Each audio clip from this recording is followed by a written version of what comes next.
and I'm feeling good.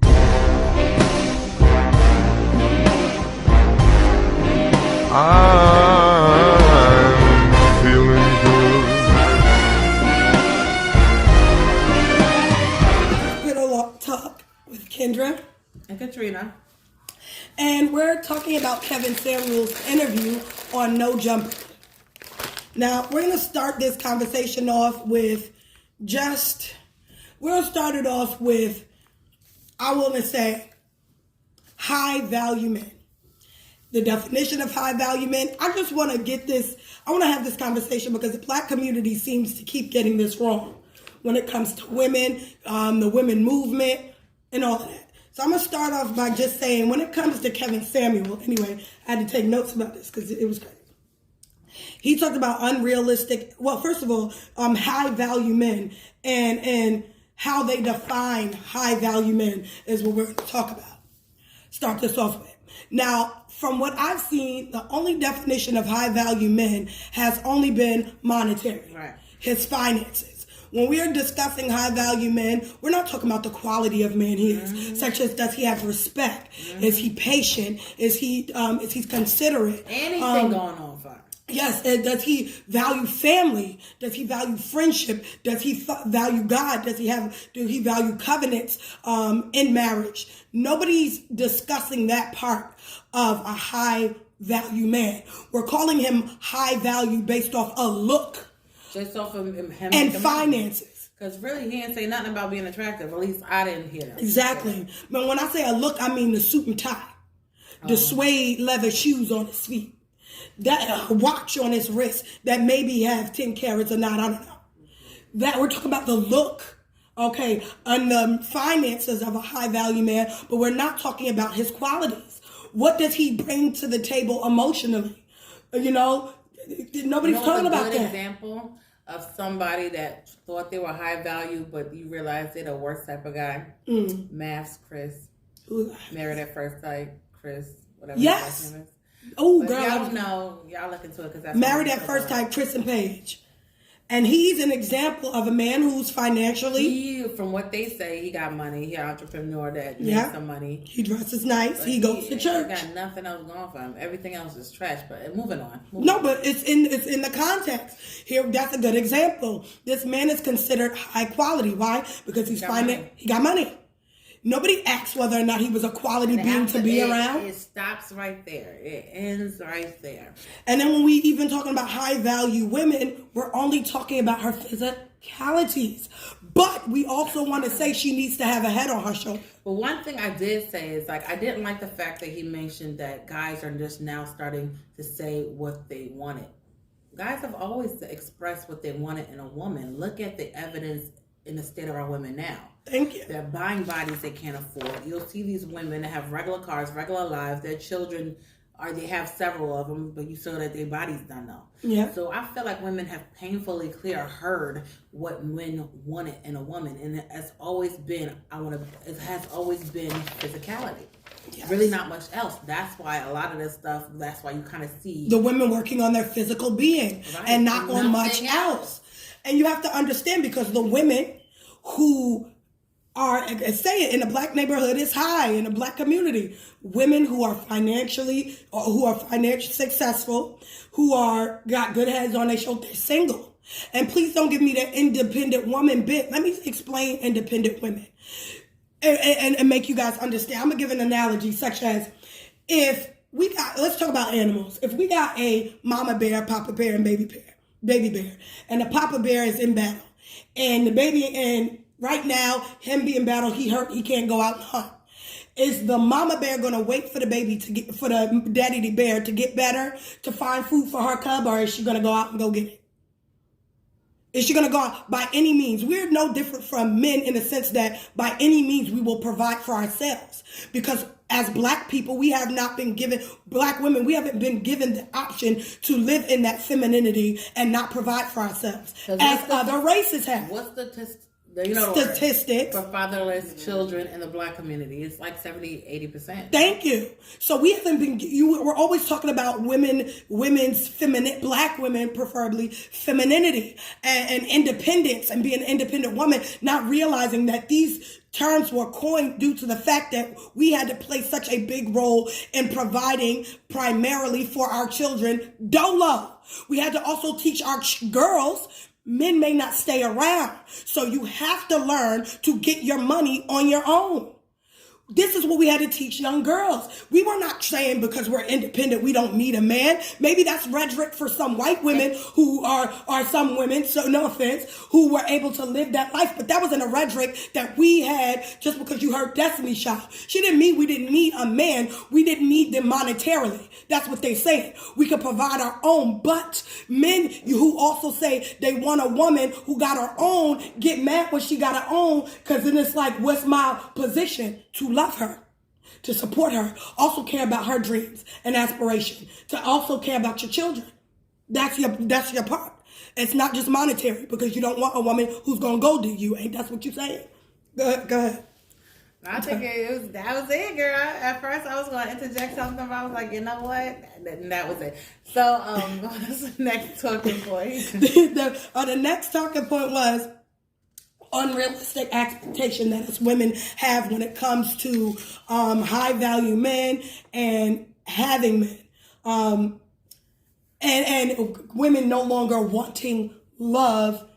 Women no longer want love. Be out of their mind as if they're emotionally mature, stable, and ready to give it. You have to give what you have. Number one, you gotta understand. The percentage of fatherless children also affects the black boys who grew up without father. All that to say, for the man that said women no longer want love, we didn't know that that's what you guys were given. Thank you. Number one, because it just seemed like, especially if you under this red pill, seemingly women hating banter, I don't know what this platform really is about, because to me, I feel like the accountability thing that they really want to shove down a lot of women's throats, and I believe it's true, they don't see the accountability when it comes to the men in these women's lives. You got to understand, you cannot skate over the fact that there's a whole bunch of fatherless children, meaning fatherless girls, and then be like, I'm tired of these girls that don't know, It goes hand in hand. So the moment you say, I'm tired of these women being raised by XYZ, these women should have known better, you also have to take into accountability the importance of having a man in their life. To show them what they're supposed to be and how they're supposed to be with men. But you guys also got to understand this as well. You're saying that you don't, have unrealistic expectations when it comes to love and finances, not understanding that women do want love, but we grew up in an era where we were very impoverished. So in that era, we saw, if you did have a father at home, we saw fathers who lost a job, who could not get back on his feet. So as a result, no matter how much he loved his children and loved his wife, it didn't bring home any money. It didn't help. The children still had kicked over shoes. The children still went to school raggedy. The children still didn't have enough food in the refrigerator. Same thing with the, mothers. These kids still looked at their mothers, seeing that their mother didn't have no food. Didn't have she busted behind her, some of the women who didn't, and a lot of them did. Black mothers, they went out there, whether they were nurses, businesswomen of any kind, they bust their ass and they loved their children, but they could not show that love due to the fact that they had to primarily worry about finances. So we didn't want that for our children, or we don't want that for our children. So yes, we're looking for love, but we're also looking for financial stability, because love don't pay bills. And I want you men to understand that. Love is fantastic. It is amazing. And yes, we want love, but it does not pay the bills. It don't feed the kids. It don't give us what we need. And you have to understand, if men want women to be traditional, if you're this high value man, and you guys are looking for traditional women with traditional value, you're going to have to understand she cannot be working herself and going half what you want everything with bills also have to cook you traditional meals, make sure all the meals is done, make sure the kids is taken care of, clean up, have all the laundry done. Still go to work, come back home, rub your feet, give you some, and then go to sleep and be all right. Never complain, never have an issue in the world, and be happy, upbeat, and smiling. And the only thing you do is work. Y'all gonna have to share some of that responsibility, because there's no person on the planet Earth that can do it all. We cannot. We're human. We're not robots. We cannot do it all. We cannot provide finances, okay, be mentally sound, raise children, okay, who's going to have issues. Your relationship's going to go through issues. Y'all going to be together when parents may pass. So you're not really understanding the nature of relationships anyway. When you try to say, give me a traditional woman who have her own, who is, I'm not saying we can't be level-headed. I'm not saying that we can't be submissive. All those things come with respect. And if you are respecting that woman, and you've set boundaries, y'all both set boundaries where y'all are respecting each other, then she's going to submit to you. But if you're a man out here, y'all high-value men, who out here cheating, ripping and running, but because you make the money, you do whatever you want, and you want to be able to come home, sit down, and never hear her complain, never hear her talk about her problems, never hear anything. Think again. And only if you do get a woman like this, she is just with you for money, or she has tapped out emotionally and mentally, and at this point, she don't care. So understand, when you are asking for certain women, you got to come correct too. Because some of you men talk about how high value you are, but you're talking monetarily. So you so great financially, but where else are you at on the spectrum of high value? Where are you? Again, are you compassionate? Do you have compassion? Are you patient? Do you have respect? Do you even like women? Because I don't care what nobody say, this red pill rhetoric has a homosexual undertone. No offense to homosexual men. Not saying y'all hate women. I'm just saying it has a very homosexual undertone, and you guys may want to biblically look at that. All right, so I'm going to also touch base on, he was talking about women who would not date a plumber or a man who works, a manager of Foot Locker. That is a lie. I want you to understand men, high value men, men who are not, or whatever in the spectrum of high value that you consider yourself, of a man, period. I want you to understand one thing, and especially in the black community. Black women have held black men down for decades. We held black men down as natives losing our land. We held black men down through the Jim Crow era with lynching. We held black men down through segregation. We held men down through the Rodney King, police brutality that is still going on to this day. We have held black men down. I'm not just talking about supporting you when you're being murdered. We have held you down financially when we are working and you are riding around in a car seeing other women in our car. Yes, I have seen this in the communities we live in. I'm a woman who's 33 years old, and it saddens me to say I've never physically, and y'all gonna fault me as if it's my fault. I've never seen a man who's been good to women. The only man that has ever been decent in my life is my nephew, and he's 5. I've met men in passing that let me say it like this. I've met men in passing who I can't, you could kind of see whether or not he's a bit level-headed and could be decent. I could say that I've met some decent men. I didn't know them per se. Like I didn't know their character. I just seen them, met, whatever. But I will say in my experience, I've not really met decent black men, let me say. And this is the truth. And it sucks for me. I hate that I haven't seen that in my life. But when it comes to, but back to what I was saying, when it comes to women dating the plumber or the manager in Foot Locker, that's a lie. Black women have supported jailbirds for love.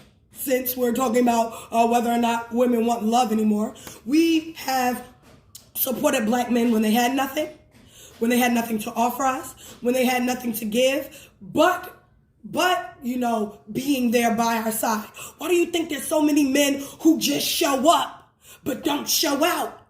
Because we have accepted them as men just showing up. There's no expectation there. You just being a man and being present, and I give you all the accolades of a man who is a high value man putting in the work.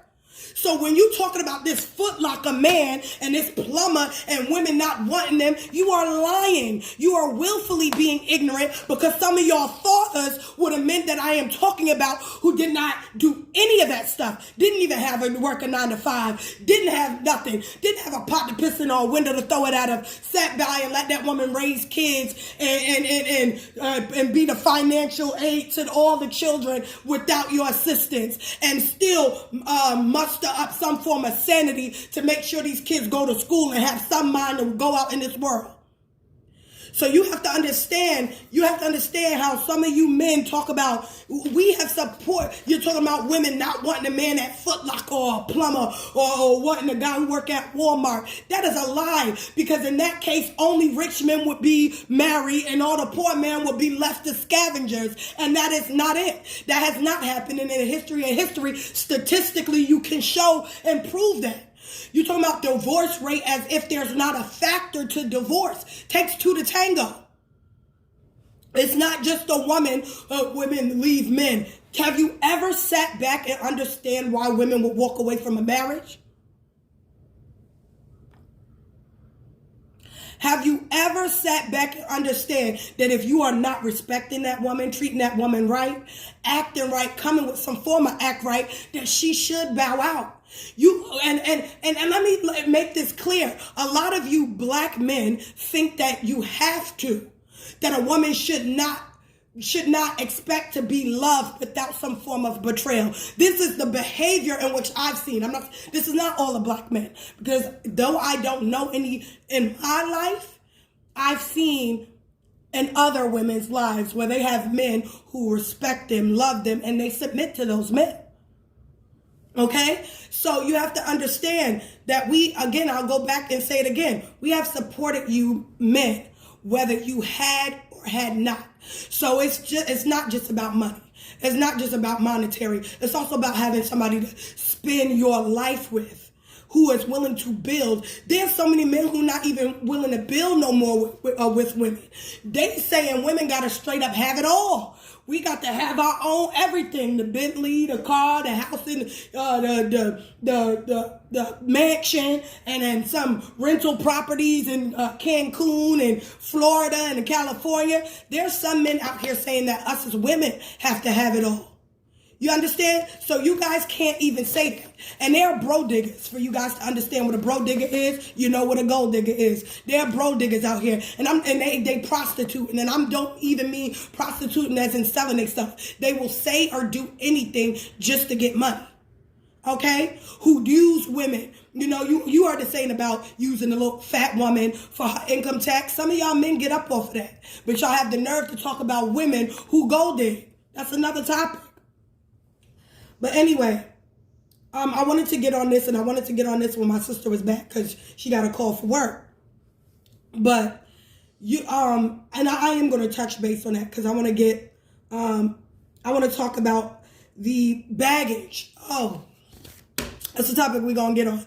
Baggage. Now, when it comes to baggage, men act as if they have no baggage. Men act as if they come with nothing from their past and bring it into a relationship. They act as if that's just something isolated when it comes to women. I'm here to tell you, we all come with baggage. And if that woman is suffering from not feeling loved, because in her previous relationship, she was not treated right, and she comes in with her guard up. If you value anybody enough, she may not see right off back, okay, that you are, but if you come in with good intentions and you really want to be with this woman, and you see that she has that package and she wears that on her shoulder, you are going to understand who you have to be to make her understand she can trust you and that you're not like the next man. Same thing with a woman. Okay? Same thing with a woman. If you're a man with baggage, you have your heart broken, and if she value you enough, she's going to understand who she needs to be for you to understand to trust her. So when you were talking about baggage and women coming with baggage and you know, just saying that I can't deal with a woman who comes with baggage because she has this preconceived, everyone has a preconceived notion when dealing with heartbreak. I want to cut this short because it's about to be 20 minutes long, but I'm going to do a second part to this segment. I'm going to do a second part. My sister is probably going to come back in and touch bases on what I was just talking about. But this is Pillow talking about.